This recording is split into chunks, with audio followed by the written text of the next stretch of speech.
Marley from the Energy Boutique with your energy forecast for Wednesday, April 13th. So today we have the moon still in Virgo energy. Of course, this is an earth energy, so we're definitely focused on our physical realms.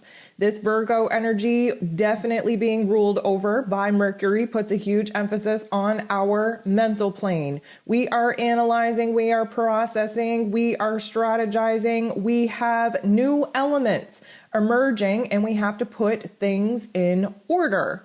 This Virgo energy helps us sort out our thoughts, our feelings. It does give us a little bit of clarity, a little bit of perspective on where it is that things need to be restructured, reorganized, rebuilt in our day-to-day lives. And of course, in order to take care of ourselves, to balance out the mind, body, and soul, and of course, to do what it is that we're here to do in order to perfect certain skills, certain talents as we're on the journey to allow our soul to reach its highest potential, its truest form, its truest expression. There are 10 different aspects here today. 6 of them involve the moon.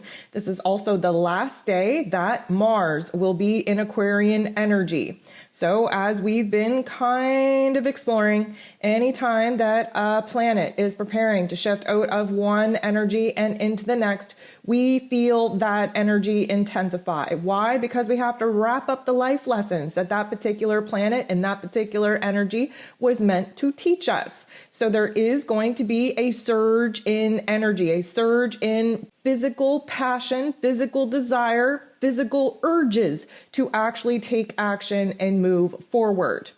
So right out of the gate, we actually have Mars in Aquarian energy bumping into Pluto. Pluto is the great transformer. Mars being the god of war, Pluto being the god of the underworld, uses this particular aspect as an activation, as a trigger in our outside external world to show us where it is that we're just fed up. We're tired of the pain. We're tired of the suffering. We're tired of the chaos, the confusion.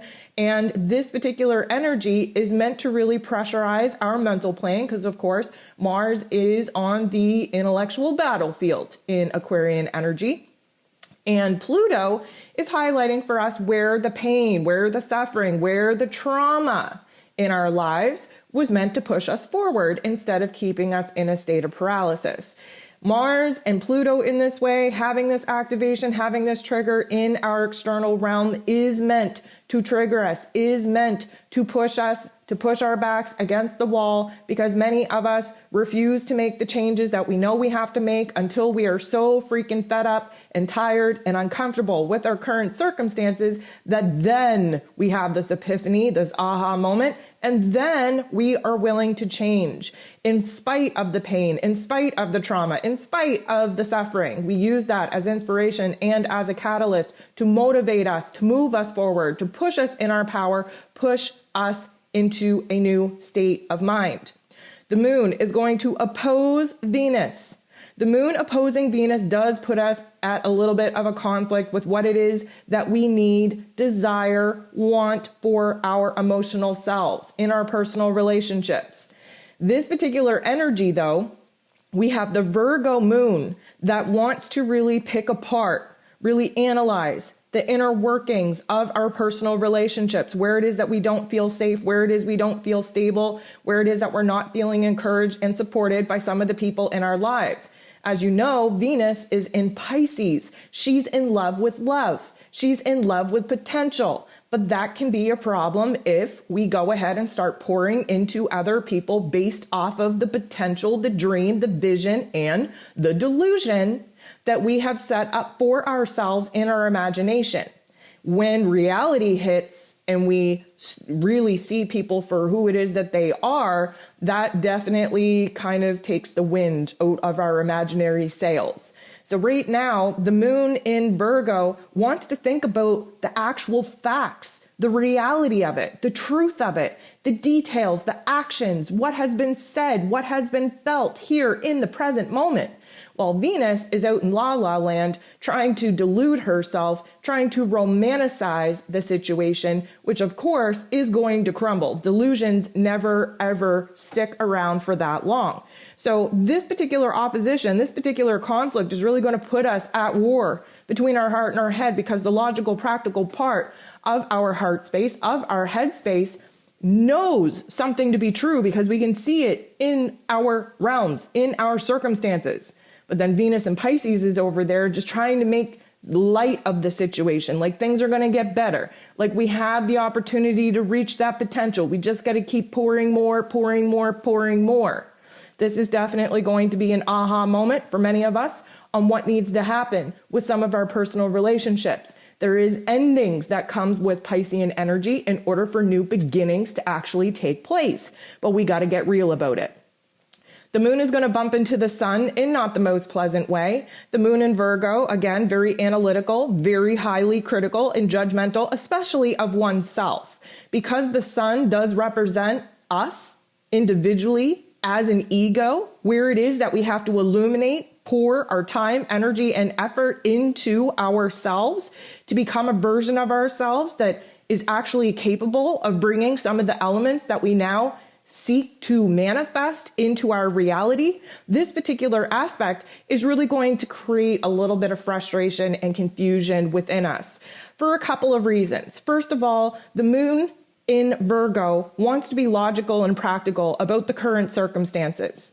The sun in Aries just wants to move forward, doesn't really want to contemplate how we got here, just knows that we're here and wants to move forward, would rather move forward in a way that we take action, we deal with the repercussions later. The moon in Virgo, not having it. We have to be detailed, strategic, calculated. Why? Because there's a lot on the line here. Our emotions and our headspace has been a little bit disoriented, definitely unaligned, and we are tired of just kind of flying by the seat of our pants, putting ourselves in situations that we have no business being in. So emotionally speaking, we are going through the minute details on how it is that we've been thinking, feeling, acting, and the repercussions of those thoughts, feelings, and actions in our physical realm. So there is going to be a little bit of frustration that comes up here because that Virgo energy is earth energy, that Aries energy is fire energy. And if there's too much earth, too much logic, too much practicality, then we're going to snuff that fire out.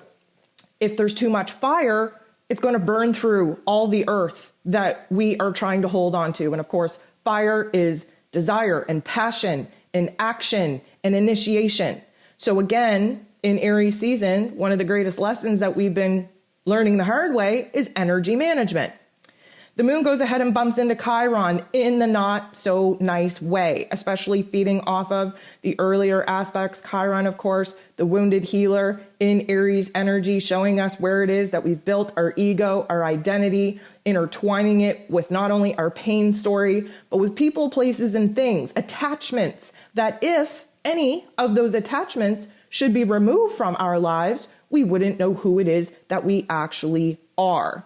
The moon in Virgo and Chiron in this particular situation is going to illuminate for us in our physical realms, in our triggers and activations taking place outside of our control, where it is that we're bothered, where it is that we feel out of control, where it is that we feel chaotic, where it is that we feel like we have to put things in order, where it is we have to restructure, reorganize, how it is that we're treating ourselves, how it is that we're moving throughout our day, how it is that we're actually sharing ourselves with the world around us. This needs to happen. We have to become a little bit more consciously aware of how it is that we are spending our days, our time, our energy here in this physical realm. Mercury is going to bump into Saturn. So Mercury, who is the ruler over this moon in Virgo, Mercury is now in Taurus. So we've slowed down the mental plane. We are putting the blinders on. We are trying to think practical and logical. We are trying to think long term. We are trying to have a complete thought and come up with a plan and a strategy on how it is that we're going to bring that thought, that idea to life. Bumping into Saturn, the Lord of Karma, who rules over roles and responsibilities, systems, routines, and foundations, he is in Aquarian energy, constantly projecting ourselves in a futuristic sense so that we can see the dream, see the vision that we want to be living, that we want to manifest, so that we can break that vision, that dream down into manageable pieces, manageable steps to see what it is that we actually have control over here today. Mercury bumping into Saturn in this way is shifting our perspective.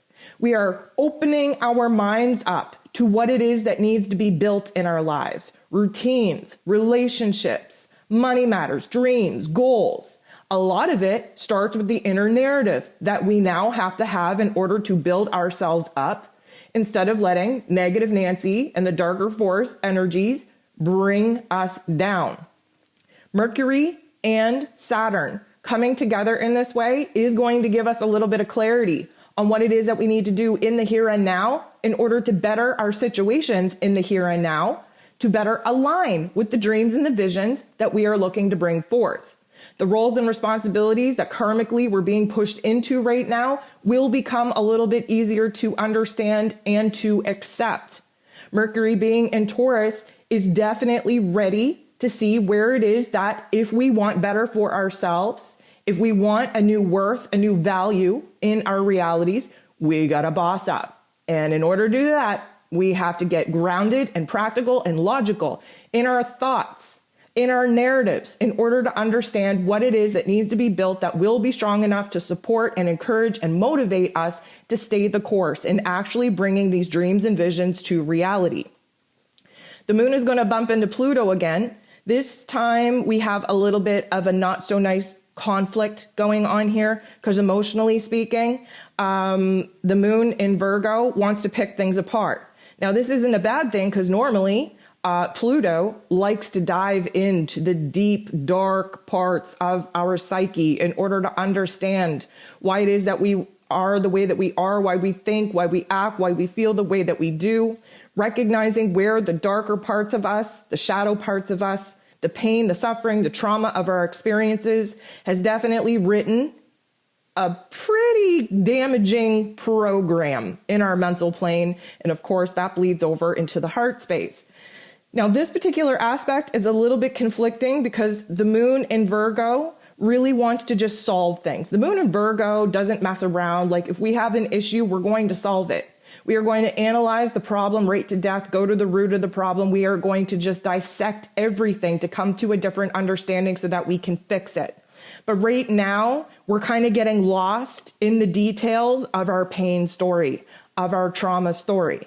Why? Well, yesterday we just had a massive manifesting day, and anytime that we have a massive energy coming in that supports us in manifesting a better, higher vibrational reality, the dark force agenda really does turn up its volume, turn up its muscle power to try and deter us from reaching those higher vibrational states.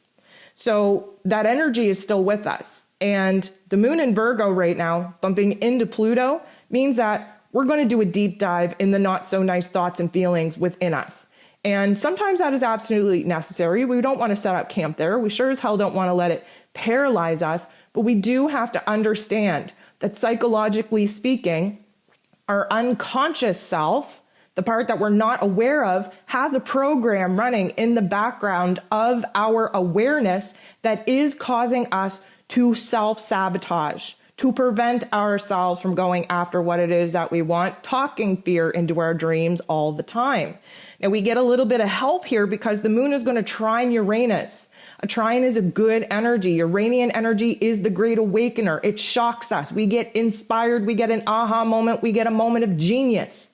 And sometimes we have to wade in the very heavy, dark waters of our soul space, of our psyche, again, this Pluto energy, in order for us to have an awakening. Aha!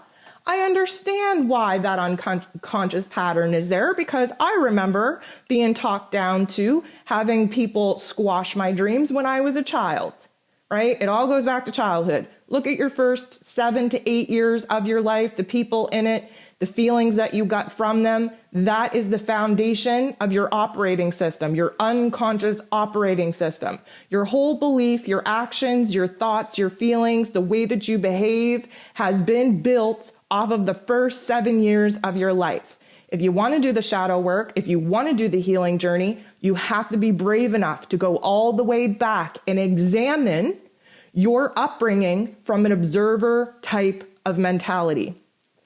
The moon bumping into Uranus in this way, because Uranus is in Taurus, in Earth energy, a sister Earth energy sign to Virgo, this is going to shock us. Open up our minds, open up our heart space. Suddenly there's a realization on what it is that we've been lacking. Therefore, we can figure out what it is that we need. Suddenly, we figure out where it is that we've been giving our power away to other people in our lives. Therefore, we recognize where it is that we have to take our power back. This Uranian energy being rooted in this Taurus energy has been shaking up our physical realms. For good reason. We have built an egoic identity, a physical realm built off of ego. And now the vibrations are so high in this realm, again, trying to push us into new earth, that our ego realm is falling apart. When the matrix starts crumbling, the life in which you've built within this matrix is going to crumble as well. We are merely a Sims game. So just think that the Sims game, you've maxed everything out, you've done all the roles, it's getting kind of boring. Now the computer starts glitching. Therefore, your sim house, your sim family starts glitching as well. This is basically an awakening to what isn't working in your day-to-day life, what isn't working in your routine, what isn't working in your relationships. This is a shock to the system in order for you to realize where it is that you have to rebuild, restructure, reorganize the elements in your physical realm to be more aligned with your higher self than the ego self that you've spent your whole life building this particular physical reality around. Venus is then going to semi-square the sun. So we have Venus, the goddess of love and beauty and worth and pleasure and money, in Piscean energy, just floating off in the la-la land, trying to look at the world through rose-colored glasses, trying to romanticize the past pain and suffering, trying to fall in love with love, trying to see the potential in everything, bumping into the sun in Aries that just wants a clean slate, a fresh start, that just wants to have a spark back, have new passions and desires be initiated, wanting to take the role, wanting to take the action, wanting to take the steps forward. Now here's Venus, lost in Pisces land, looking back on the past. And here we have the sun, our ego identity, wanting to look in the here and now, what we can do in the here and now in order to project ourselves into the future. Venus and the sun in this way, this semi-square is a tension point to see where it is that we got to come out of la-la land and get a little bit back down to earth. Where it is that we need to set ourselves up to make peace with some of the elements in our past in order to prepare us for this initiation process where we can bring new elements to life. The moon is going to bump into the sun. This is a harmonious event, thank goodness, because any time that the moon and the sun bump into one another, it is a full illumination of where it is that we're coming from, where it is that we're currently at, and where it is that we want to go. The moon in Virgo is the right moon for this particular aspect at this particular time because we just had a huge emotional release, a huge karmic cleansing from Jupiter bumping into Neptune just yesterday. The moon in Virgo needs us to understand where it is that we have to restructure our emotions, our perspective, in order to cut the cord and make sense and have a perfect understanding of the life lessons that we just went through so that we can root in the here and now what it is that those particular life lessons were divinely scripted in order to teach us, which of course is our own power, is self-love, is where it is that our soul is asking us to go from here.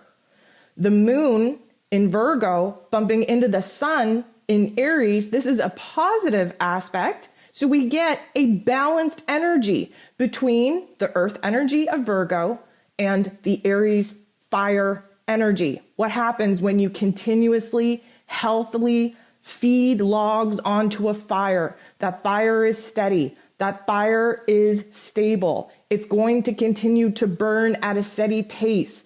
This fire that we're talking about is the spark that is coming alive within us, is our new passions, is our new desires, is our new want, need, and desire for new beginnings to actually take place.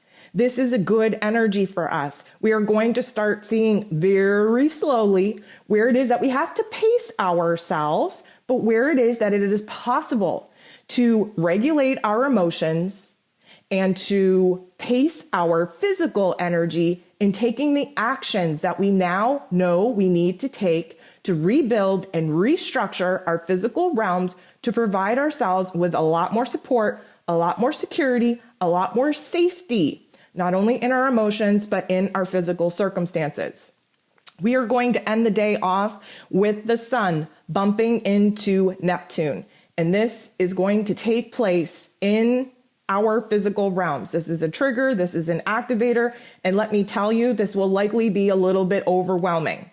The sun in Aries, Neptune in Pisces. What do we get when we mix fire and water? Well, if there's too much fire, and in this case, too much energy, too much action, too much passion, too much desire, versus Neptune and Pisces in that water energy. Water is emotional, water is karmic, water is cleansing. If there's too much action, passion, and desire, we are going to snuff the dream, the creative aspect, the soul aspect, the higher self out altogether. The sun is our ego identity in this physical realm. Neptune in Pisces is our higher self, our intuition, our soul contracts. This particular aspect happening outside of us as an activator, as a trigger in our physical realms is likely going to put us in a position where we don't know what part of us to trust. Do we trust our ego that just wants us to push through the obstacles, the challenges, the emotions, the mental chatter in order to take an action just for the sake of taking an action? Or do we trust our higher selves that's telling us, you know what? Don't let your physical circumstances dictate the chapter you're about to move into, because nothing in the 3D physical realm makes sense right now. We have to take a leap of faith. We have to trust our higher selves. We have to trust the higher plan of the universe. So this particular situation is going to put us in a crossroads point where we're either going to react from ego, Sun in Aries, or we're going to respond from our higher selves, Neptune and Pisces. So we are setting ourselves up for a lot of energy. Like I said, this is the last day that Mars is in Aquarius. We have Mars moving into Pisces tomorrow. We enter the full moon window tomorrow. We are building towards this very powerful full moon in Libra on Saturday. Things are about to get intense. Things are also going to come full circle. Things are also going to become fully illuminated. There are hidden details, different perspectives that we haven't been able to see, feel, even process at this point. That is coming as we near towards this full moon in Libra.